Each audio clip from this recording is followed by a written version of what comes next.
પહેલી ઇનિંગમાં ભલે 0 રન ઉપર આઉટ થઈ ગયા હતા, પરંતુ બીજી ઇનિંગમાં બની ગયા છે હીરો. 25 વર્ષના શુભમન ગિલે પોતાની 12મી ઇન્ટરનેશનલ સદી ફટકારી દીધી છે. એક્સિડન્ટ થયા બાદ સરખું ચાલી પણ ન શકતા રિષભ પંતે આજે ચેન્નઈ ટેસ્ટમાં બાંગ્લાદેશની ધોલાઈ કરી નાખી છે. ઓવરઓલ ત્રીજો દિવસ પણ ભારતના નામે જ રહ્યો છે. શુભમન ગિલ અને રિષભ પંતે બીજા કયા રેકોર્ડ તોડ્યા અને શું થયું આખા ત્રીજા દિવસની રમતમાં, ચાલો જાણીએ આ વિડીયોમાં. વિડીયો ચાલુ કરતા પહેલા જો તમે આ ચેનલને સબસ્ક્રાઇબ ના કરી હોય તો પ્લીઝ સૌથી પહેલા સબસ્ક્રાઇબ કરી દો. હું ક્રિકેટને લગતા આ જ પ્રકારના ઇન્ટરેસ્ટિંગ વિડીયોઝ ગુજરાતી ભાષામાં રેગ્યુલરલી બનાવું છું. હેલો ફ્રેન્ડ્સ, મારું નામ ઈશાન જોશી છે. કેમ છો?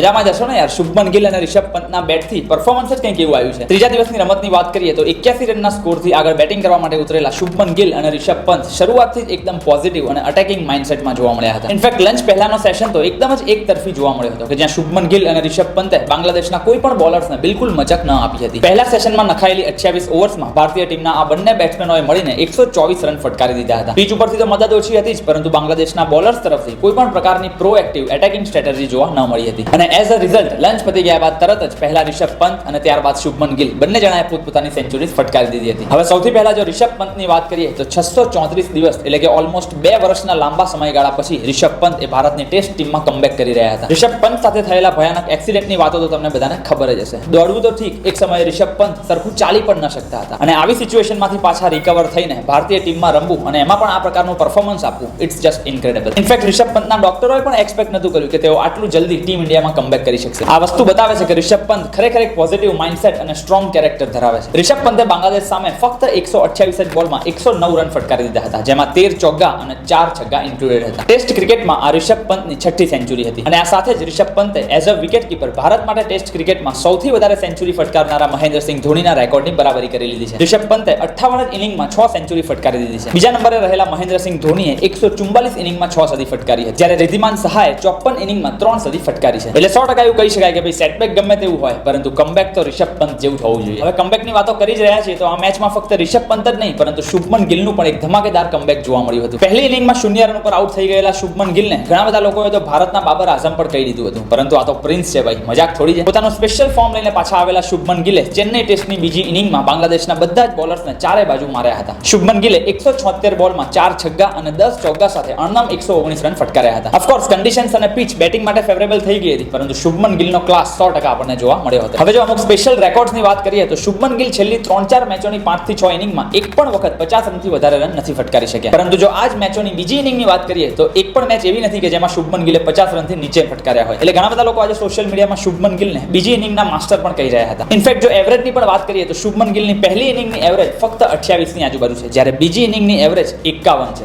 Almost double. તો ઇન શોર્ટ શુભમન ગિલ અને રિષભ પંત આ બંને બેટ્સમેનોની સેન્ચુરીની મદદથી ભારતીય ટીમ બાંગ્લાદેશને જીતવા માટે 515 રનનો વિશાળ ટાર્ગેટ આપી દેશે, જેના જવાબમાં બાંગ્લાદેશના બેટ્સમેનો તરફથી ખરેખર એક સારી શરૂઆત જોવા મળે છે. ઓફકોર્સ પિચ એ બેટિંગ ફ્રેન્ડલી થઈ ગઈ છે, પરંતુ બુમરાહ અને અશ્વિન જેવા બોલર્સને રમવું ઇટ્સ નોટ ઈઝી. બાંગ્લાદેશના બંને ઓપનર્સ ઝાકિર અને ઇસ્લામ મળીને વિધાઉટ વિકેટ 50 રનની પાર્ટનરશિપ કરી નાખે છે. પરંતુ પેલી કહેવત છે ને કે બકરે કી અમ્મા કબ તક ખેર મનાએગી. 60 રન સુધી તો બાંગ્લાદેશની એક પણ વિકેટ નથી પડતી, પરંતુ ફરી એકવાર જસપ્રીત બુમરાહ અને રવિચંદ્રન અશ્વિનની જોડી ત્રાટકે છે. જસપ્રીત બુમરાહ બાંગ્લાદેશના ઓપનરને આઉટ કરી દે છે અને ત્યારબાદ રવિચંદ્રન અશ્વિન એક પછી એક બાંગ્લાદેશની 3 વિકેટો પાડી દે છે. બાંગ્લાદેશનો સ્કોર 158 રન ઉપર 4 વિકેટ થઈ જાય છે અને ત્યાં જ ઓછી લાઇટ્સના કારણે ગેમ અટકાવી દેવામાં આવે છે અને ટાઈમ પણ ઓલમોસ્ટ પતી ગયો હોવાથી ત્રીજા દિવસની રમતનો એન્ડ કરી દેવામાં આવે છે. સો આ ટેસ્ટ મેચની સિચ્યુએશનની વાત કરીએ તો હજુ પણ 2 દિવસ બાકી છે અને બાંગ્લાદેશને જીતવા માટે હજુ પણ 357 રનની જરૂર છે, જ્યારે ભારતીય ટીમને જીતવા માટે હવે ફક્ત બાંગ્લાદેશની 6 જ વિકેટો પાડવાની. શું લાગે છે તમને? આવતીકાલે લંચ પહેલા ભારતીય ટીમ મેચ જીતી જશે? એમને નીચે કોમેન્ટમાં લખીને ખાસ જણાવજો. જો તમે હજી સુધી આ વિડીયો જોઈ રહ્યા છો તો પ્લીઝ વિડીયોને લાઈક કરી દેજો, તમારા દરેક ગુજરાતી મિત્રો સુધી એને શેર કરી દેજો અને પ્લીઝ ચેનલને સબસ્ક્રાઇબ કરવાનું બિલકુલ ના ભૂલતા. મળીએ છીએ આપણે ફરી એક વખત આવા જ ઇન્ટરેસ્ટિંગ વિડીયો સાથે. ત્યાં સુધી આવજો.